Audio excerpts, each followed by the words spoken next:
Excel for beginners part 2 ವಿಡಿಯೋದಲ್ಲಿ ನಾನು ತಗೊಂಡಿರೋ topic basic formatting Excel shortcut keys. Formatting tools ಎಲ್ಲ ಹೋಮ್ ಟ್ಯಾಬ್ ಅಲ್ಲಿ ಇರುತ್ತೆ. ಬೋಲ್ಡ್ ಫಾಂಟ್ ಬೇಕಾದಾಗ ಫಾಂಟ್ ಗ್ರೂಪ್ ಅಲ್ಲಿ ಬಿ ಕ್ಲಿಕ್ ಮಾಡಿ ಅಥವಾ ಕಂಟ್ರೋಲ್ ಬಿ ಮಾಡಿ. ಇಟಾಲಿಕ್ ಫಾಂಟ್ ಸ್ಟೈಲ್ ಬೇಕಾದಾಗ ಐ ಕ್ಲಿಕ್ ಮಾಡಿ ಅಥವಾ ಕಂಟ್ರೋಲ್ ಐ ಮಾಡಿ. ಕಂಟ್ರೋಲ್ ಯು ಮಾಡಿದ್ರೆ ಅಂಡರ್ಲೈನ್ ಆಗುತ್ತೆ. ಡಬಲ್ ಅಂಡರ್ಲೈನ್ ಕೂಡ ಮಾಡಬಹುದು. ಫಾಂಟ್ ಸೈಜ್ ಸೆಲೆಕ್ಟ್ ಮಾಡಿ ಟೆಕ್ಸ್ಟ್ ನ ದೊಡ್ಡದು ಅಥವಾ ಚಿಕ್ಕದು ಮಾಡಬಹುದು.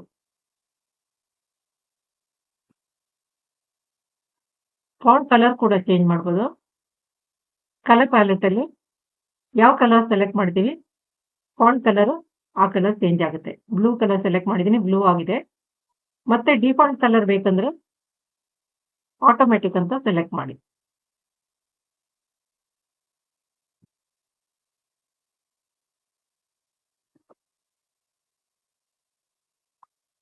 ಫಿಲ್ ಕಲರ್ ಅಲ್ಲಿ ಕಲರ್ ಸೆಲೆಕ್ಟ್ ಮಾಡಿ ಬ್ಯಾಕ್ಗ್ರೌಂಡ್ ಕಲರ್ ಫಿಲ್ ಮಾಡಬಹುದು. ಈ ಫಾರ್ಮ್ಯಾಟ್ ನ ರಿವರ್ಸ್ ಮಾಡ್ಬೇಕಂದ್ರೆ ನೋ ಫಿಲ್ ಅಂತ ಮಾಡಿ. ಎಕ್ಸೆಲ್ ಅಲ್ಲಿ ಬೈ ಡಿಫಾಲ್ಟ್ ಟೆಕ್ಸ್ಟ್ ಟೈಪ್ ಮಾಡಿದಾಗ ಲೆಫ್ಟ್ ಅಲೈನ್ ಆಗುತ್ತೆ, ನಂಬರ್ಸ್ ಟೈಪ್ ಮಾಡಿದಾಗ ರೈಟ್ ಅಲೈನ್ ಆಗುತ್ತೆ. ಅಲೈನ್ಮೆಂಟ್ ಗ್ರೂಪ್ ಅಲ್ಲಿರೋ ಟೂಲ್ಸ್ ನ ಯೂಸ್ ಮಾಡಿಕೊಂಡು ನಾವು ಕಸ್ಟಮ್ ಅಲೈನ್ಮೆಂಟ್ ಕೂಡ ಮಾಡಬಹುದು. Top align, middle align, bottom align, orientation ಅಲ್ಲಿ ಟೆಕ್ಸ್ಟ್ ನ ಬೇರೆ ಬೇರೆ ಆಂಗಲ್ ಅಲ್ಲಿ ಪ್ಲೇಸ್ ಮಾಡಬಹುದು. Left align, centre align, right align, increase decrease indent ಅಂತ ಇಲ್ಲಿ ಒಂದು ಟೂಲ್ ಇದೆ. ಇನ್ಕ್ರೀಸ್ ಇಂಡೆಂಟ್ ಮಾಡಿದಾಗ ಸೆಲ್ ಬಾರ್ಡರ್ಗೆ ಮತ್ತೆ ಸೆಲ್ ಕಂಟೆಂಟ್ಗೆ ಒಂದು ಸ್ಪೇಸ್ ಕ್ರಿಯೇಟ್ ಆಗುತ್ತೆ. ಸ್ವಲ್ಪ ಮಾರ್ಜಿನ್ ಬಿಟ್ಟು ಟೆಕ್ಸ್ಟ್ ಸ್ಟಾರ್ಟ್ ಆಗುತ್ತೆ. ಬಾರ್ಡರ್ ಅಪ್ಲೈ ಮಾಡಕ್ ಮೊದಲು ಡೇಟಾನ ಸೆಲೆಕ್ಟ್ ಮಾಡಬೇಕು. ಶಿಫ್ಟ್ ಹೋಲ್ಡ್ ಮಾಡಿ ರೈಟ್ ಆರೋ ಕ್ಲಿಕ್ ಮಾಡಿ, ಡೌನ್ ಆರೋ ಕ್ಲಿಕ್ ಮಾಡಿ. ಡೇಟಾ ಎಲ್ಲ ಸೆಲೆಕ್ಟ್ ಮಾಡಾದ್ಮೇಲೆ ಬಾರ್ಡರ್ಗೆ ಇಲ್ಲ ಆಪ್ಷನ್ ಇದೆ, ಆಲ್ ಬಾರ್ಡರ್ ಅಂತ ಚೂಸ್ ಮಾಡಿದ್ರೆ ರೋಗೆ ಮತ್ತೆ ಕಾಲಮ್ಗೆ ಎಲ್ಲದಕ್ಕೂ ಬಾರ್ಡರ್ ಅಪ್ಲೈ ಆಗುತ್ತೆ. ಕಸ್ಟಮ್ ಫಾರ್ಮ್ಯಾಟಿಂಗ್ ಕೂಡ ಮಾಡಬಹುದು. ರೋಗೆ ಬಾರ್ಡರ್ ಬೇಡ, ಕಾಲಮ್ ಮಾತ್ರ ಬಾರ್ಡರ್ ಬೇಕಂತಂದ್ರೆ ಎಕ್ಸ್ಟೆನ್ಷನ್ ಅಲ್ಲಿ ಕ್ಲಿಕ್ ಮಾಡಿ ಅಥವಾ ಕಂಟ್ರೋಲ್ 1 ಮಾಡಿದ್ರೆ ಫಾರ್ಮ್ಯಾಟ್ ಸೆಲೆಕ್ಟ್ ಹೋಗ್ತೀವಿ. ಇಲ್ಲಿ ಬಾರ್ಡರ್ ಸೆಲೆಕ್ಟ್ ಮಾಡಿ ರೋ ಬಾರ್ಡರ್ ನ ರಿಮೂವ್ ಮಾಡಿ. ಓಕೆ ಮಾಡಿದಾಗ ಈಗ ರೋಗೆ ಬಾರ್ಡರ್ ಇಲ್ಲ, ಕಾಲಮ್ ಮಾತ್ರ ಬಾರ್ಡರ್ ರಿಟೇನ್ ಆಗಿದೆ. ಬಾರ್ಡರ್ ಅಪ್ಲೈ ಮಾಡೋದಕ್ಕೆ ಡಾಟೆಡ್ ಲೈನ್ಸ್ ಇದೆ, ಸ್ಟಿಕ್ ಲೈನ್ ಇದೆ, ಡಬಲ್ ಲೈನ್ ಇದೆ, ಕಲರ್ಸ್ ಕೂಡ ಇದೆ. ಇದೆಲ್ಲ ಯೂಸ್ ಮಾಡಿಕೊಂಡು ಕಸ್ಟಮ್ ಫಾರ್ಮ್ಯಾಟ್ ಮಾಡಬಹುದು. ಮೊದಲು ಈ ಬಾರ್ಡರ್ ನ ಸೆಲೆಕ್ಟ್ ಮಾಡಿದೀನಿ, ಥಿಕ್ ಬಾರ್ಡರ್ ನ ಕಲರ್ ಸೆಲೆಕ್ಟ್ ಮಾಡ್ತೀನಿ. ಅದಕ್ಕೆ ಮೊದಲು ಬಾರ್ಡರ್ ಅಪ್ಲೈ ಮಾಡಿದೀವಲ್ಲ ಅದಕ್ಕೆ ರಿಮೂವ್ ಮಾಡಬೇಕು. ಇಲ್ಲಿ ಹೋಗಿ ನೋ ಬಾರ್ಡರ್ ಅಂತ ಕೊಟ್ರೆ ಬಾರ್ಡರ್ ಎಲ್ಲ ರಿಮೂವ್ ಆಗಿದೆ. ಈ ಕಂಟ್ರೋಲ್ 1 ಮಾಡಿ ಅಥವಾ ಎಕ್ಸ್ಟೆನ್ಷನ್ ಹೋಗಿ ಫಾರ್ಮ್ಯಾಟ್ ಸೆಲ್ಸ್ ಹೋಗಿ ಬಾರ್ಡರ್ ಹೋಗಿ ಈ ಬಾರ್ಡರ್ ಸೆಲೆಕ್ಟ್ ಮಾಡಿದ್ದೀನಿ, ಥಿಕ್ ಬಾರ್ಡರ್. ಕಲರ್ ಸೆಲೆಕ್ಟ್ ಮಾಡ್ತೀನಿ, ರೆಡ್ ಸೆಲೆಕ್ಟ್ ಮಾಡಿದ್ದೀನಿ. ಕಾಲಮ್ ಬಾರ್ಡರ್ ಕೊಟ್ಟಿದ್ದೀನಿ, ಲೆಫ್ಟ್ ರೈಟ್ ಟಾಪ್ ಬಾಟಮ್ ಮತ್ತೆ ಡಾಟೆಡ್ ಲೈನ್ ಸೆಲೆಕ್ಟ್ ಮಾಡ್ತೀನಿ. ಕಲರ್ ಚೇಂಜ್ ಮಾಡ್ತೀನಿ. ಇವಾಗ ಕಲರ್ ಗ್ರೀನ್ ಮಾಡ್ತೀನಿ. ರೋಗೆ ಬಾರ್ಡರ್ ಅಪ್ಲೈ ಮಾಡ್ತೀನಿ. ಓಕೆ ಮಾಡಿದಾಗ ಈ ರೀತಿ ಕಸ್ಟಮ್ ಫಾರ್ಮ್ಯಾಟ್ ಆಗಿದೆ. ಸೆಲ್ಗಳಿಗೆಲ್ಲ ಒಂದು ಸ್ಟ್ಯಾಂಡರ್ಡ್ ಹೈಟ್ ಮತ್ತೆ ಸ್ಟ್ಯಾಂಡರ್ಡ್ ವಿಡ್ತ್ ಇರುತ್ತೆ. ಟೆಕ್ಸ್ಟ್ ಲೆಂತ್ ಜಾಸ್ತಿ ಇದ್ದಾಗ ಸೆಲ್ ಕಂಟೆಂಟ್ ಪೂರ್ತಿ ನಮಗೆ ಕಾಣಿಸಲ್ಲ. ಫಾರ್ಮುಲಾ ಬಾರ್ ಅಲ್ಲಿ ಮಾತ್ರ ಪೂರ್ತಿ ಸೆಲ್ ಕಂಟೆಂಟ್ ಕಾಣುತ್ತೆ. ಇಲ್ಲಿ ಸೆಲ್ ಅಲ್ಲಿ ಹೈಡ್ ಆಗಿರುತ್ತೆ. ಅವಾಗ ನಾವು ಕಾಲಮ್ ವಿಡ್ತ್ ನ ಜಾಸ್ತಿ ಮಾಡ್ಕೋಬೇಕಾಗುತ್ತೆ. ಕಾಲಮ್ ವಿಡ್ತ್ ಜಾಸ್ತಿ ಮಾಡೋದಕ್ಕೆ 4 ಮೆಥಡ್ ಇದೆ. ಕಾಲಮ್ ಹೆಡರ್ಸ್ ಮಧ್ಯೆ ಇರೋ ಲೈನ್ ಮೇಲೆ ಡಬಲ್ ಕ್ಲಿಕ್ ಮಾಡಿದಾಗ ಕಾಲಮ್ ವಿಡ್ತ್ ಆಟೋ ಫಿಟ್ ಆಗುತ್ತೆ. ಕಾಲಮ್ ಹೆಡರ್ಸ್ ಮಧ್ಯೆ ಇರೋ ಲೈನ್ ಮೇಲೆ ಕ್ಲಿಕ್ ಮಾಡಿ ಡ್ರ್ಯಾಗ್ ಮಾಡಿ ಕಾಲಮ್ ವಿಡ್ತನ್ನ ಜಾಸ್ತಿ ಕಡಿಮೆ ಮಾಡ್ಬೋದು. ಕಡಿಮೆ ಕಾಲಮ್ಗಳಿದ್ದಾಗ ಕ್ಲಿಕ್ ಅಂಡ್ ಡ್ರ್ಯಾಗ್ ಮೆಥಡ್ ಅಲ್ಲಿ ನಾವು ಕಾಲಮ್ ವಿಡ್ತನ್ನ ಆಟೋ ಅಡ್ಜಸ್ಟ್ ಮಾಡ್ಬೋದು. Multiple column width auto adjust ಮಾಡಬೇಕಾದ್ರೆ ಒಂದಷ್ಟು ಕಾಪಿ ಮಾಡ್ತೀನಿ ನೆಕ್ಸ್ಟ್ ಸೆಲ್ಗಳಿಗೆ.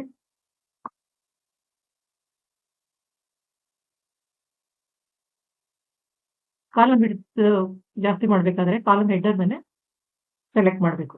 ಕಾಲಮ್ ಹೆಡರ್ಸ್ನೆಲ್ಲ ಸೆಲೆಕ್ಟ್ ಮಾಡಿ ಯಾವ್ದಾದ್ರು ಒಂದು ಕಾಲಮ್ ಹೆಡರ್ ಲೈನ್ ಮೇಲೆ ಡಬಲ್ ಕ್ಲಿಕ್ ಮಾಡಿದಾಗ ಅಷ್ಟು ಕಾಲಮ್ ವಿಡ್ತ್ ಆಟೋ ಫಿಟ್ ಆಗಿದೆ. ಡೇಟಾ ಸೆಲೆಕ್ಟ್ ಮಾಡಿ ಮೊದಲು ಕಾಲಮ್ ಹೆಡರ್ನ ಸೆಲೆಕ್ಟ್ ಮಾಡಿದ್ರಿ, ಈಗ ಡೇಟಾ ಸೆಲೆಕ್ಟ್ ಮಾಡಬೇಕು. ಶಿಫ್ಟ್ ಹೋಲ್ಡ್ ಮಾಡಿ ರೈಟ್ ಆರೋ ಕ್ಲಿಕ್ ಮಾಡಿ ಡೇಟಾ ಎಲ್ಲ ಸೆಲೆಕ್ಟ್ ಮಾಡಿ ಹೋಮ್ ಟ್ಯಾಬ್ ಅಲ್ಲಿ ಫಾರ್ಮ್ಯಾಟ್ ಅಲ್ಲಿ ಆಟೋ ಫಿಟ್ ಕಾಲಮ್ ವಿಡ್ತ್ ಅಂತ ಒಂದು ಟೂಲ್ ಇದೆ, ಅದನ್ನ ತಗೊಂಡು ಕಾಲಮ್ ವಿಡ್ತ್ ಅನ್ನು ಆಟೋ ಫಿಟ್ ಮಾಡಬಹುದು.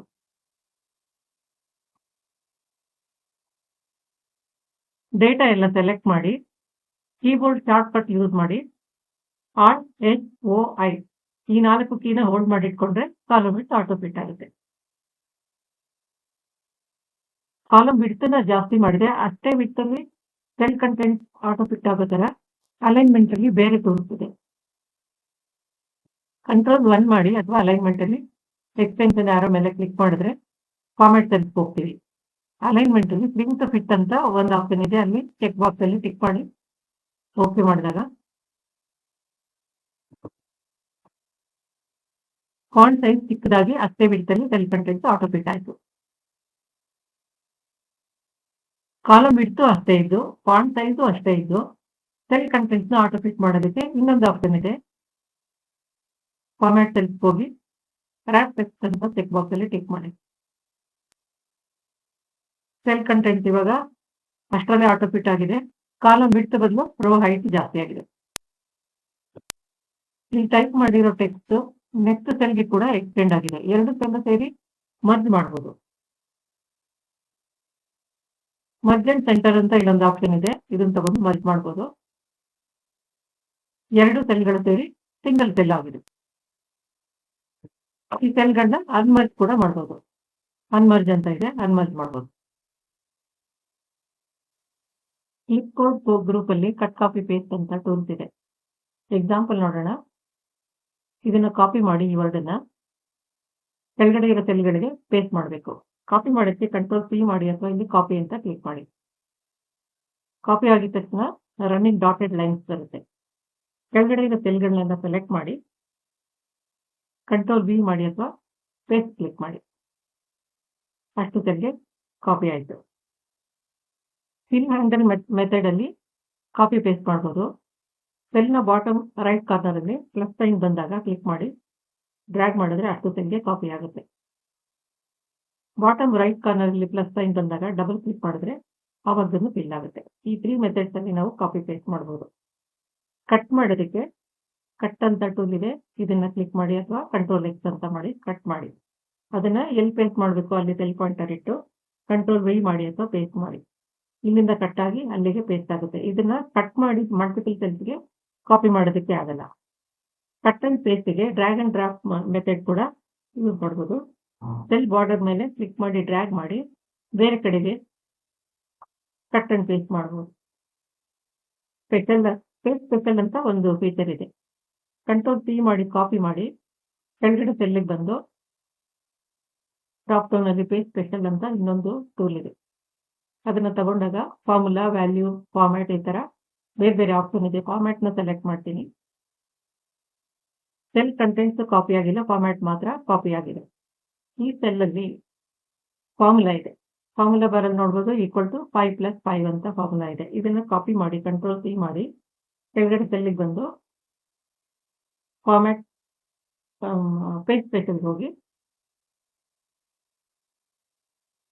ವ್ಯಾಲ್ಯೂಸ್ ನ ಕಾಪಿ ಮಾಡ್ತೀನಿ. ಮೇಲ್ಗಡೆ ಸೆಲ್ ಅಲ್ಲಿ ಫಾರ್ಮುಲಾ ಇದೆ, ಕೆಳಗಡೆ ಸೆಲ್ ಅಲ್ಲಿ ಫಾರ್ಮುಲಾ ಇಲ್ಲ, ವ್ಯಾಲ್ಯೂ ಮಾತ್ರ ಕಾಪಿ ಆಗಿದೆ. ಇಲ್ಲಿ ತನಕ ಟೆಕ್ಸ್ಟ್ ಫಾರ್ಮ್ಯಾಟ್ ಮಾಡಿದ್ದೀವಿ. ಇವಾಗ ನಂಬರ್ ಫಾರ್ಮ್ಯಾಟ್ ಹೇಗೆ ಮಾಡೋದು ಅಂತ ನೋಡೋಣ. ಈ ನಂಬರ್ಗೆ ಡೆಸಿಮಲ್ ಪ್ಲೇಸಸ್ ಆಡ್ ಮಾಡಬೇಕಾದ್ರೆ ಇನ್ಕ್ರೀಸ್ ಡೆಸಿಮಲ್, ಡಿಕ್ರೀಸ್ ಡೆಸಿಮಲ್ ಅಂತ ಇದೆ. 2 ಸಲ ಕ್ಲಿಕ್ ಮಾಡಿದಾಗ 2 ಡೆಸಿಮಲ್ ಪಾಯಿಂಟ್ಸ್ ಆಡ್ ಆಗಿದೆ. ಕಾಮಾ ಸೆಪರೇಟರ್ಗೆ ನಂಬರ್ ಗ್ರೂಪ್ ಅಲ್ಲಿ ಕಾಮಾ ಕ್ಲಿಕ್ ಮಾಡಿ. ಕರೆನ್ಸಿಗೆ ಇಲ್ಲಿ ಆಪ್ಷನ್ ಇದೆ. ಡ್ರಾಪ್ ಡೌನ್ ಅಲ್ಲಿ ಇಂಡಿಯನ್ ಕರೆನ್ಸಿ ಇದೆ, ಡಾಲರ್ ಇದೆ, ಯೂರೋ ಇದೆ, ಚೈನೀಸ್ ಕರೆನ್ಸಿ ಇದೆ. ಯಾವ್ದು ಬೇಕಾದರೂ ಆ್ಯಡ್ ಮಾಡ್ಬೋದು. ರುಪಿ ಆ್ಯಡ್ ಮಾಡ್ಬೋದು.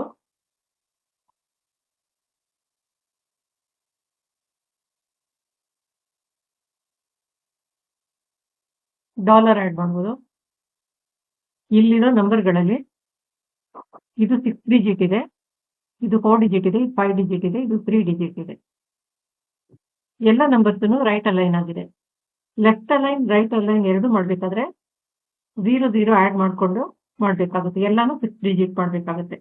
ಆದರೆ ಎಕ್ಸೆಲ್ ಅಲ್ಲಿ 0 ಆ್ಯಡ್ ಮಾಡಿದ್ರೆ ನಂಬರ್ಗಿಂತ ಮೊದಲು ಅದನ್ನು ತಗೊಳ್ಳಲ್ಲ.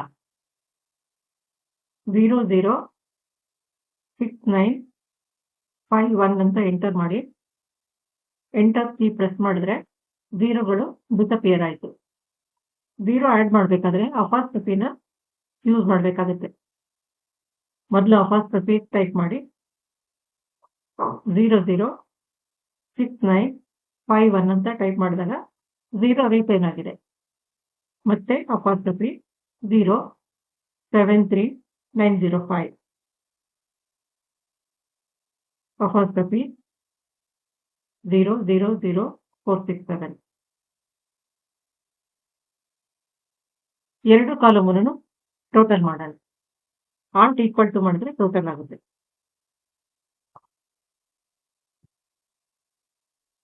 ಆಲ್ಟ್ ಈಕ್ವಲ್ ಟು ಎರಡು ಟೋಟಲ್ ಬೇರೆ ಬೇರೆ ಬಂದಿದೆ. ಈ ಕಾಲಮಲ್ಲಿ ಫಸ್ಟ್ ನಂಬರ್ ಮಾತ್ರ ಟೋಟಲ್ ಮಾಡಿದೆ. ಅಪಾಸ್ಟ್ರಫಿ ಹಾಕಿ ನಾವು 00 ಆ್ಯಡ್ ಮಾಡಿರೋ ನಂಬರ್ ಯಾವುದನ್ನು ಕ್ಯಾಲ್ಕುಲೇಷನ್ ಅಲ್ಲಿ ಕನ್ಸಿಡರ್ ಮಾಡಿಲ್ಲ. ಯಾಕಂದ್ರೆ ಅಪಾಸ್ಟ್ರಫಿ ಹಾಕಿದ ತಕ್ಷಣ ಅದು ಟೆಕ್ಸ್ಟ್ ಆಗಿ ಕನ್ವರ್ಟ್ ಆಗಿದೆ. ಕ್ಯಾಲ್ಕುಲೇಷನ್ಸ್ ಮಾಡಬೇಕಾದ್ರೆ ನಂಬರ್ಸ್ ನಂಬರ್ ಫಾರ್ಮ್ಯಾಟ್ ಅಲ್ಲೇ ಇರಬೇಕಾಗುತ್ತೆ. ನಂಬರ್ ಫಾರ್ಮ್ಯಾಟ್ ಮಾಡೋದಕ್ಕೆ ಈ ಸೆಲ್ಗಳನ್ನ ಸೆಲೆಕ್ಟ್ ಮಾಡೋಣ. ಫಾರ್ಮ್ಯಾಟ್ಗೆ ಹೋಗ್ಬೇಕು. ಕಂಟ್ರೋಲ್ 1 ಮಾಡಿದ್ರೆ ಫಾರ್ಮ್ಯಾಟ್ಗೆ ಹೋಗುತ್ತೆ. ಫಾರ್ಮ್ಯಾಟ್ ಸೆಲ್ಲಲ್ಲಿ ನಂಬರ್ಗೆ ಹೋಗಿ ಕಸ್ಟಮ್ಗೆ ಹೋಗಿ 0 ಸೆಲೆಕ್ಟ್ ಮಾಡಿ. 0 ಸೆಲೆಕ್ಟ್ ಮಾಡಿ ನಮಗೆ 6 ಡಿಜಿಟ್ ಬೇಕಲ್ವಾ, ಇಲ್ಲಿ 10 ಇದೆ ಆಲ್ರೆಡಿ. ಮತ್ತೆ 5 zeros ಆ್ಯಡ್ ಮಾಡಬೇಕು. 1 2 3 4 5 ಟೋಟಲ್ 6 zeros ಆ್ಯಡ್ ಮಾಡಿದ್ದೀವಿ. ಓಕೆ ಮಾಡಿ. ಈಗ ನಂಬರ್ಸ್ ಎಂಟರ್ ಮಾಡಿದ್ರೆ ಸಾಕು. 0 ಅದಾಗಿದ್ದದೆ ಆ್ಯಡ್ ಆಗುತ್ತೆ. 6951 73905 467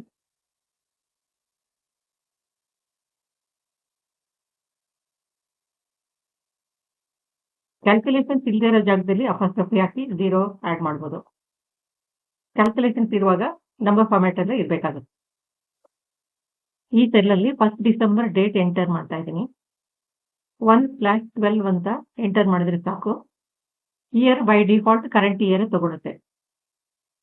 1/12/25 ಅಂತ ಬಂದಿದೆ. ಇದನ್ನ ಕಾಪಿ ಮಾಡಿ ನೆಕ್ಸ್ಟ್ ಸೆಲ್ಗೆ ಪೇಸ್ಟ್ ಮಾಡ್ತಾ ಇದ್ದೀನಿ. ಡೇಟ್ ಅಲ್ಲಿ ಡ್ರಾಪ್ ಡೌನ್ ಅಲ್ಲಿ ಶಾರ್ಟ್ ಡೇಟ್ ಲಾಂಗ್ ಡೇಟ್ ಅಂತ ಇದೆ. ಇಲ್ಲಿ ಶಾರ್ಟ್ ಡೇಟ್ನ ಸೆಲೆಕ್ಟ್ ಮಾಡ್ತೀನಿ. ಸೆಲೆಕ್ಟ್ ಮಾಡಿದಾಗ ಡೇಟ್ ಬೇರೆ ರೀತಿ ಫಾರ್ಮ್ಯಾಟ್ ಆಯಿತು. 25 ಬದಲು 2025 ಅಂತ ಫಾರ್ಮ್ಯಾಟ್ ಆಗಿದೆ. ಇದನ್ನು ಕಾಪಿ ಮಾಡಿ ಇಲ್ಲಿ ಪೇಸ್ಟ್ ಮಾಡ್ತೀನಿ. ಇದನ್ನ ಲಾಂಗ್ ಡೇಟ್ ಆಗಿ ಫಾರ್ಮ್ಯಾಟ್ ಮಾಡ್ತೀನಿ. ಇಲ್ಲಿ ಲಾಂಗ್ ಡೇಟ್ ಅಂತ ಸೆಲೆಕ್ಟ್ ಮಾಡಿದಾಗ 1 ಡಿಸೆಂಬರ್ 2025 ಅಂತ ಫಾರ್ಮ್ಯಾಟ್ ಆಗಿದೆ. ಇದನ್ನ ಕಾಪಿ ಮಾಡಿ ಬೇರೆ ರೀತಿ ಫಾರ್ಮ್ಯಾಟ್ ಮಾಡೋಣ. ಕಸ್ಟಮ್ ಫಾರ್ಮ್ಯಾಟ್ ನಂಬರ್ ಎಕ್ಸ್ಟೆನ್ಷನ್ ಅಲ್ಲಿ ಹೋಗಿ ಫಾರ್ಮ್ಯಾಟ್ ಸೆಲ್ಸ್ಗೆ ಹೋಗಿ ಡೇಟ್ ಅಲ್ಲಿ ಸುಮಾರು ಆಪ್ಷನ್ ಇದೆ. ಇದರಲ್ಲಿ ಬೇರೆ ಸೆಲೆಕ್ಟ್ ಮಾಡ್ಬೋದು. ಇದನ್ನು ಸೆಲೆಕ್ಟ್ ಮಾಡ್ತೀನಿ. ಈಗ ಮಂಡೇ 1 ಡಿಸೆಂಬರ್ 2025 ಅಂತ ಫಾರ್ಮ್ಯಾಟ್ ಆಯಿತು. ಬೇರೆ ಬೇರೆ ದೇಶಗಳಲ್ಲಿ ಬೇರೆ ಬೇರೆ ರೀತಿ ಡೇಟ್ ಫಾರ್ಮ್ಯಾಟ್ ಇರುತ್ತೆ. ನಮ್ದು DDMMYY ಅಂತ ಇದೆ. ಕೆಲವು ದೇಶಗಳಲ್ಲಿ ಮೊದಲು ಮಂತ್ ಬರುತ್ತೆ, MMDDYY ಅಂತ ಬರುತ್ತೆ. ನಮಗೆ ಯಾವ ರೀತಿ ಬೇಕಾದ್ರೂ ನಾವು ಕಸ್ಟಮ್ ಫಾರ್ಮ್ಯಾಟ್ ಮಾಡ್ಬೋದು ಡೇಟ್ಗಳನ್ನ. ಎಕ್ಸೆಲ್ ಅಲ್ಲಿ ಕೆಲಸ ಮಾಡುವಾಗ ಶಾರ್ಟ್ಕಟ್ ಕೀಸ್ನ ಯೂಸ್ ಮಾಡ್ಕೊಂಡು ಕೆಲಸ ಮಾಡಿದ್ರೆ ಕೆಲಸ ಫಾಸ್ಟಾಗಿ ಆಗುತ್ತೆ, ಪ್ರೊಡಕ್ಟಿವಿಟಿ ಜಾಸ್ತಿ ಆಗುತ್ತೆ. ಎವ್ರಿಡೇ ವರ್ಕಲ್ಲಿ ಉಪಯೋಗಕ್ಕೆ ಬರುವಂಥ ಕೆಲವು ಶಾರ್ಟ್‌ಕಟ್ ಕೀಸ್ ಎಲ್ಲ ಲಿಸ್ಟ್ ಇದೆ ಇಲ್ಲಿ. ಟೇಬಲಲ್ಲಿರೋ ಎಲ್ಲ ಡೇಟಾ ಸೆಲೆಕ್ಟ್ ಮಾಡಬೇಕಾದ್ರೆ ಕೀಬೋರ್ಡಿಂದ ಕಂಟ್ರೋಲ್ ಜೊತೆ ಎ ಪ್ರೆಸ್ ಮಾಡಬೇಕು. ಕಂಟ್ರೋಲ್ ಎ ಮಾಡಿದಾಗ ಎಲ್ಲ ಸೆಲೆಕ್ಟ್ ಆಗುತ್ತೆ. ಬೋಲ್ಡ್ ಫಾಂಟ್ ಬೇಕಂದ್ರೆ ಕಂಟ್ರೋಲ್ ಬಿ ಮಾಡಬೇಕು. ಕಂಟ್ರೋಲ್ ಸಿ ಪ್ರೆಸ್ ಮಾಡಿ ಕಾಪಿ ಮಾಡ್ಬೋದು.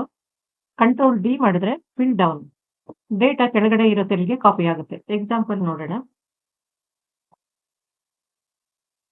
ಕಂಟ್ರೋಲ್ ಡಿ ಮಾಡಿದಾಗ ಕೆಳಗಡೆ ಇರೋ ಸೆಲ್ಗೆ ಕಾಪಿ ಆಯಿತು. ಮಲ್ಟಿಪಲ್ ಸೆಲ್ಸ್ ಕೂಡ ಕಾಪಿ ಆಗುತ್ತೆ.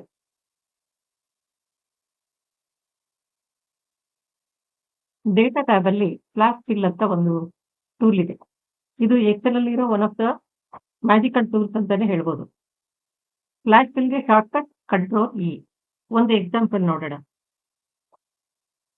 ಈ ಕಾಲಮ್ ಅಲ್ಲಿರೋ ಡೇಟಾನಲ್ಲಿ ನೇಮ್ ಇದೆ, ಏಜ್ ಇದೆ, ಡಿಪಾರ್ಟ್ಮೆಂಟ್ ಇದೆ. ಎಲ್ಲ ಒಂದೇ ಕಾಲಮ್ ಅಲ್ಲಿ ಇದೆ. ಅದನ್ನ ಸಪರೇಟ್ ಮಾಡಬೇಕು. ಸಪರೇಟ್ ಕಾಲಮ್ಗೆ ಆಗಬೇಕು. ನೇಮ್ ಒಂದು ಕಾಲಮ್ ಅಲ್ಲಿ, ಏಜ್ ಒಂದು ಕಾಲಮ್ ಅಲ್ಲಿ, ಮತ್ತೆ ಡಿಪಾರ್ಟ್ಮೆಂಟ್ ಇನ್ನೊಂದು ಕಾಲಮ್ ಅಲ್ಲಿ ಕಾಪಿ ಮಾಡಬೇಕಾಗುತ್ತೆ. ಆಗ ಫ್ಲಾಶ್ ಫಿಲ್ ಯೂಸ್ ಮಾಡಿಕೊಂಡು ಸಪರೇಟ್ ಮಾಡ್ಬೋದು. ಈ ಡೇಟಾದಲ್ಲಿ ಒಂದು ಸ್ಪೇಸ್ ಕೂಡ ಇಲ್ಲ, ಎಲ್ಲ ಜಾಯಿನ್ ಆಗಿದೆ. ಜಾನ್ ಅಂತ ಒಂದು ನೇಮ್ ಎಂಟರ್ ಮಾಡಿ ಕಂಟ್ರೋಲ್ ವಿ ಮಾಡಿದ್ರೆ ಅಷ್ಟು ನೇಮ್ಸ್ ಫ್ಲಾಶ್ ಫಿಲ್ ಆಯಿತು. ಏಜ್ ಎಂಟರ್ ಮಾಡಿ ಕಂಟ್ರೋಲ್ ಇ ಮಾಡಿದ್ರೆ ಎಲ್ಲ ಏಜ್ ಫ್ಲಾಶ್ ಫಿಲ್ ಆಯಿತು. ಡಿಪಾರ್ಟ್ಮೆಂಟ್ ಅನ್ನು ಎಂಟರ್ ಮಾಡಿ ಕಂಟ್ರೋಲ್ ಇ ಮಾಡಿದಾಗ ಎಲ್ಲ ಡಿಪಾರ್ಟ್ಮೆಂಟ್ಗಳು ಫ್ಲಾಶ್ ಫಿಲ್ ಆಯಿತು. ಲಾರ್ಜ್ ಡೇಟಾ ಸೆಟ್ ಅಲ್ಲಿ ಕೆಲಸ ಮಾಡುವಾಗ ಯಾವ್ದಾದ್ರು ಪರ್ಟಿಕ್ಯುಲರ್ ಡೇಟಾನ ಸರ್ಚ್ ಮಾಡಬೇಕಾದ್ರೆ ಕಂಟ್ರೋಲ್ ಎಫ್ ಅಂತ ಕೀಬೋರ್ಡ್ ಇಂದ ಪ್ರೆಸ್ ಮಾಡಿ ಸರ್ಚ್ ಅಂಡ್ ಫೈಂಡ್ ಮಾಡ್ಬೋದು. ಕಂಟ್ರೋಲ್ ಎಫ್ ಮಾಡಿದಾಗ ಒಂದು ಡೈಲಾಗ್ ಬಾಕ್ಸ್ ಬರುತ್ತೆ. ಇಲ್ಲಿ ಸೇಲ್ಸ್ ಅಂತ ಟೈಪ್ ಮಾಡ್ತೀನಿ.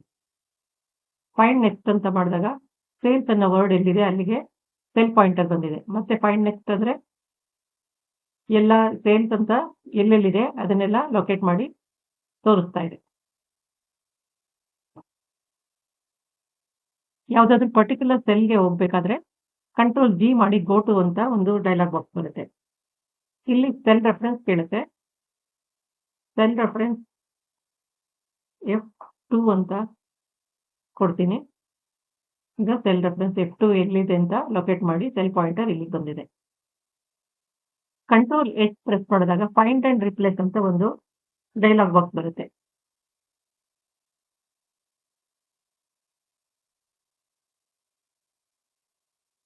ಅದರಲ್ಲಿ 2 ಇನ್ಫಾರ್ಮೇಶನ್ ಕೇಳ್ತಾ ಇದೆ. ಫೈಂಡ್ ವಾಟ್, ರಿಪ್ಲೇಸ್ ವಿತ್ 2 ಕೇಳ್ತಾ ಇದೆ. ಇಲ್ಲಿ ನಾನು ಐಟಿ ಅಂತ ಟೈಪ್ ಮಾಡ್ತೀನಿ. ಇದರಲ್ಲಿ ಟೆಕ್ನಾಲಜಿ ಅಂತ ಟೈಪ್ ಮಾಡ್ತೀನಿ.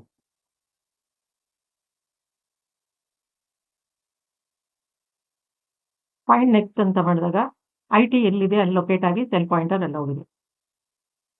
ರೀಪ್ಲೇಸ್ ಅಂತ ಮಾಡಿದ್ರೆ ಐಟಿ ಅಂತ ಇರೋ ಜಾಗದಲ್ಲಿ ಟೆಕ್ನಾಲಜಿ ಅಂತ ರೀಪ್ಲೇಸ್ ಆಯಿತು. ಫೈಂಡ್ ನೆಕ್ಸ್ಟ್ ಅಂತ ಮಾಡಿದ್ರೆ ಇನ್ನೊಂದು ಕಡೆ ಹೋಗುತ್ತೆ. ಅಲ್ಲೊಂದು ರೀಪ್ಲೇಸ್ ಅಂತಂದ್ರೆ ರೀಪ್ಲೇಸ್ ಮಾಡುತ್ತೆ. ರೀಪ್ಲೇಸ್ ಅಂತ ಮಾಡಿ ಮತ್ತೆ ಇಲ್ಲೂ ಟೆಕ್ನಾಲಜಿ ಅಂತ ರೀಪ್ಲೇಸ್ ಆಯಿತು. ಈ ಥರ ಒಂದೊಂದೇ ಚೆಕ್ ಮಾಡಿ ರೀಪ್ಲೇಸ್ ಮಾಡ್ಬೋದು. ಅಥವಾ ಫೈಂಡ್ ಆಲ್ ಅಂತ ಸೆಲೆಕ್ಟ್ ಮಾಡಿ ರೀಪ್ಲೇಸ್ ಆಲ್ ಅಂತ ಕೊಡ್ಬೋದು. All done, we made 3 replacements ಅಂತ ಹೇಳ್ತಾ ಇದೆ. ಇಟಾಲಿಕ್ ಫಾಂಟ್ ಸ್ಟೈಲ್ ಬೇಕಾದಾಗ ಕಂಟ್ರೋಲ್ ಐ ಪ್ರೆಸ್ ಮಾಡಿ. ಇನ್ಸರ್ಟ್ ಟ್ಯಾಬ್ ಅಲ್ಲಿ ಲಿಂಕ್ ಅಂತ ಒಂದು ಟೂಲ್ ಇದೆ. ಇದು ಹೈಪರ್ ಲಿಂಕ್. ಇದನ್ನ ಈ ಟೂಲ್ನ ಯೂಸ್ ಮಾಡಿಕೊಂಡು ಒಂದು ಕ್ಲಿಕ್ಕಬಲ್ ಲಿಂಕ್ ಕ್ರಿಯೇಟ್ ಮಾಡಬಹುದು. ನಾವು ಆ ಲಿಂಕ್ ಕ್ಲಿಕ್ ಮಾಡಿದ ತಕ್ಷಣ ನಾವು ಯಾವ ಪೇಜ್ಗೆ ಅಸೈನ್ ಮಾಡಿರ್ತೀವಿ ಆ ಪೇಜ್ಗೆ ಹೋಗುತ್ತೆ, ರೀಡೈರೆಕ್ಟ್ ಮಾಡುತ್ತೆ. ಇಲ್ಲಿ ಹಲೋ ಅಂತ ಒಂದು ವರ್ಡ್ ಇದೆ. ಇದನ್ನ ಲಿಂಕ್ ಆಗಿ ಕನ್ವರ್ಟ್ ಮಾಡಬಹುದು. ಸೆಲ್ ಪಾಯಿಂಟರ್ ಇಲ್ಲಿಟ್ಟು ಹೈಪರ್ ಲಿಂಕ್ಗೆ shortcut key control K. Control K press ಮಾಡಿದಾಗ ಒಂದು ಡೈಲಾಗ್ ಬಾಕ್ಸ್ ಬರುತ್ತೆ. ಟೆಕ್ಸ್ಟ್ ಟು ಡಿಸ್ಪ್ಲೇ ಹಲೋ ಅಂತ ಇದೆ. ಕೆಳಗಡೆ ಅಡ್ರೆಸ್ ಇದೆ. ನಾವು ಯಾವ ಪೇಜ್ಗೆ ಅಡ್ರೆಸ್ ಕೊಡ್ತೀವೋ ಆ ಪೇಜ್ಗೆ ಅದು ರೀಡೈರೆಕ್ಟ್ ಮಾಡುತ್ತೆ. ನಾನು ಯೂಟ್ಯೂಬ್ ಅಡ್ರೆಸ್ ಕೊಡ್ತೀನಿ. URL ಕಾಪಿ ಮಾಡಿ ಕ್ಲೋಸ್ ಮಾಡ್ತಾ ಇದ್ದೀನಿ. ಮತ್ತೆ ಇಲ್ಲಿ ಪೇಸ್ಟ್ ಮಾಡ್ತೀನಿ. ಈ ವರ್ಡ್ದು ಫಾಂಟ್ ಬ್ಲೂ ಕಲರ್ ಆಗಿದೆ. ಸಾಮಾನ್ಯವಾಗಿ ಲಿಂಕ್ ಎಲ್ಲ ಬ್ಲೂ ಫಾಂಟ್ ಇರುತ್ತೆ. ಇದ್ರ ಮೇಲೆ ಕ್ಲಿಕ್ ಮಾಡಿದಾಗ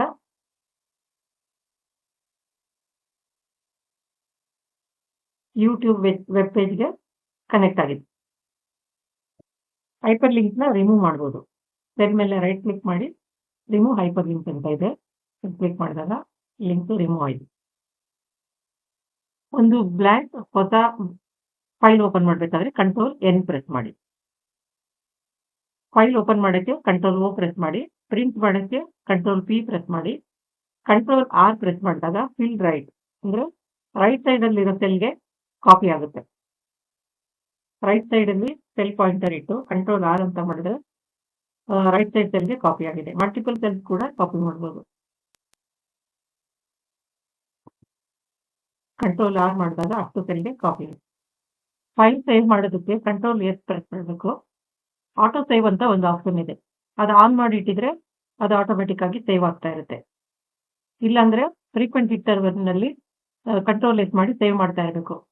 ಕ್ವಿಕ್ ಆಕ್ಸೆಸ್ ಬಾರಲ್ಲಿ ಕೂಡ ಸೇವ್ ಅಂತ ಒಂದು ಬಟನ್ ಇದೆ. ಇದನ್ನ ಕ್ಲಿಕ್ ಮಾಡಿ ಅಥವಾ ಕಂಟ್ರೋಲ್ ಎಸ್ ಪ್ರೆಸ್ ಮಾಡಿ. ಟೇಬಲ್ ಕ್ರಿಯೇಟ್ ಮಾಡೋದಕ್ಕೆ ಕಂಟ್ರೋಲ್ ಟಿ ಪ್ರೆಸ್ ಮಾಡಬೇಕು. ಈ ಡೇಟಾ ಟೇಬಲ್ ಆಗಿ ಕನ್ವರ್ಟ್ ಆಗುತ್ತೆ. ಅಂಡರ್ಲೈನ್ ಮಾಡೋದಕ್ಕೆ ಕಂಟ್ರೋಲ್ ಯು ಪ್ರೆಸ್ ಮಾಡಿ. ಪೇಸ್ಟ್ ಮಾಡೋದಕ್ಕೆ control V. Control alt V press ಮಾಡಿದ್ರೆ ಪೇಸ್ಟ್ ಸ್ಪೆಷಲ್ ಡೈಲಾಗ್ ಬಾಕ್ಸ್ ಬರುತ್ತೆ. ಫೈಲ್ ಕ್ಲೋಸ್ ಮಾಡಬೇಕಾದ್ರೆ ಕಂಟ್ರೋಲ್ ಡಬ್ಲ್ಯೂ. ಕಂಟ್ರೋಲ್ ಎಕ್ಸ್ ಮಾಡಿ ಕಟ್ ಮಾಡಿ ಬೇರೆ ಕಡೆ ಪೇಸ್ಟ್ ಮಾಡ್ಬೋದು. Control Y redo. Control Z undo. ಅದಕ್ಕೆ ಎಕ್ಸಾಂಪಲ್ ನೋಡೋಣ. ಈ ವರ್ಡ್ಗೆ ಕಂಟ್ರೋಲ್ ಯು ಮಾಡಿ ಅಂಡರ್ಲೈನ್ ಮಾಡ್ತೀನಿ. ಕಂಟ್ರೋಲ್ ಝೆಡ್ ಮಾಡಿದ್ರೆ ಅಂಡರ್ಲೈನ್ ರಿಮೂವ್ ಆಗುತ್ತೆ. ಕಂಟ್ರೋಲ್ ವೈ ಮಾಡಿದ್ರೆ ಮತ್ತೆ ಅಂಡರ್ಲೈನ್ ಬರುತ್ತೆ. ಸೆಲ್ ಪಾಯಿಂಟರ್ ಬೇರೆ ಕಡೆ ಇದ್ದು ಫಸ್ಟ್ ಸೆಲ್ಗೆ ಬರಬೇಕಾದ್ರೆ ಕಂಟ್ರೋಲ್ ಜೊತೆ ಹೋಮ್ ಕೀ ಪ್ರೆಸ್ ಮಾಡಿ. ಕಂಟ್ರೋಲ್ ಪ್ಲಸ್ ಮಾಡಿ ರೋ ಅಥವಾ ಕಾಲಮ್ನ ಇನ್ಸರ್ಟ್ ಮಾಡ್ಬೋದು. ರೋ ಅಥವಾ ಕಾಲಮ್ನ ಡಿಲೀಟ್ ಮಾಡೋದಕ್ಕೆ ಕಂಟ್ರೋಲ್ ಮೈನಸ್ ಪ್ರೆಸ್ ಮಾಡಿ. ಕಂಟ್ರೋಲ್ 0 ಪ್ರೆಸ್ ಮಾಡಿದಾಗ ಕಾಲಮ್ ಹೈಡ್ ಮಾಡ್ಬೋದು. ಕಂಟ್ರೋಲ್ 1 ಪ್ರೆಸ್ ಮಾಡಿದ್ರೆ ಫಾರ್ಮ್ಯಾಟ್ ಸೆಲ್ಸ್ ಹೋಗ್ಬೋದು. ರೋ ಹೈಡ್ ಮಾಡೋದಕ್ಕೆ ಕಂಟ್ರೋಲ್ 9 ಪ್ರೆಸ್ ಮಾಡಿ. ಕಂಟ್ರೋಲ್ ಎಂಟರ್ ಪ್ರೆಸ್ ಮಾಡಿ copy to the selected cells. ಅದಕ್ಕೆ ಎಕ್ಸಾಂಪಲ್ ನೋಡೋಣ. ಗ್ರೂಪ್ ಆಫ್ ಸೆಲ್ಸ್ ಸೆಲೆಕ್ಟ್ ಮಾಡಿ ABCD ಅಂತ ಟೈಪ್ ಮಾಡಿದ್ದೀನಿ. ಈಗ ಕಂಟ್ರೋಲ್ ಜೊತೆ ಎಂಟರ್ ಪ್ರೆಸ್ ಮಾಡಿದ್ರೆ ಅಷ್ಟು ಸೆಲ್ಗೆ ಕಾಪಿ ಆಗುತ್ತೆ. ಕಂಟ್ರೋಲ್ ಸೆಮಿಕೋಲನ್ ಪ್ರೆಸ್ ಮಾಡಿದ್ರೆ ಕರೆಂಟ್ ಡೇಟ್ ಡಿಸ್ಪ್ಲೇ ಆಗುತ್ತೆ. ಕಂಟ್ರೋಲ್ ಕೋಲನ್ ಪ್ರೆಸ್ ಮಾಡಿದ್ರೆ ಕರೆಂಟ್ ಟೈಮ್ ಬರುತ್ತೆ. ಆಲ್ಟ್ ಈಕ್ವಲ್ ಟು ಮಾಡಿದಾಗ ರೇಂಜ್ ಆಫ್ ನಂಬರ್ ಟೋಟಲ್ ಆಗುತ್ತೆ. ಆಲ್ಟ್ ಎಂಟರ್ ಮಾಡಿದ್ರೆ new line within the cell. ಅದಕ್ಕೆ ಒಂದು ಎಕ್ಸಾಂಪಲ್ ನೋಡೋಣ. New line alt enter within alt enter the cell. ಈ ತರ ಲೈನ್ಸ್ ಕ್ರಿಯೇಟ್ ಮಾಡ್ಬೋದು.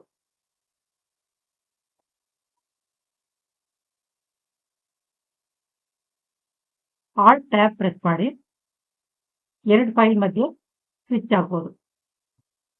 ಶಿಫ್ಟ್ ಟ್ಯಾಬ್ ಪ್ರೆಸ್ ಮಾಡಿದ್ರೆ ಸೆಲ್ ಪಾಯಿಂಟರ್ ಬ್ಯಾಕ್ವರ್ಡ್ ಮೂವ್ ಆಗುತ್ತೆ. ಟ್ಯಾಬ್ ಪ್ರೆಸ್ ಮಾಡಿದ್ರೆ ಫಾರ್ವರ್ಡ್ ಮೂವ್ ಆಗುತ್ತೆ. ಶಿಫ್ಟ್ ಜೊತೆ ಎಂಟರ್ ಪ್ರೆಸ್ ಮಾಡಿದ್ರೆ ಸೆಲ್ ಪಾಯಿಂಟರ್ ಅಪ್ ಹೋಗುತ್ತೆ. ಎಂಟರ್ ಪ್ರೆಸ್ ಮಾಡಿದ್ರೆ ಡೌನ್ ಬರುತ್ತೆ.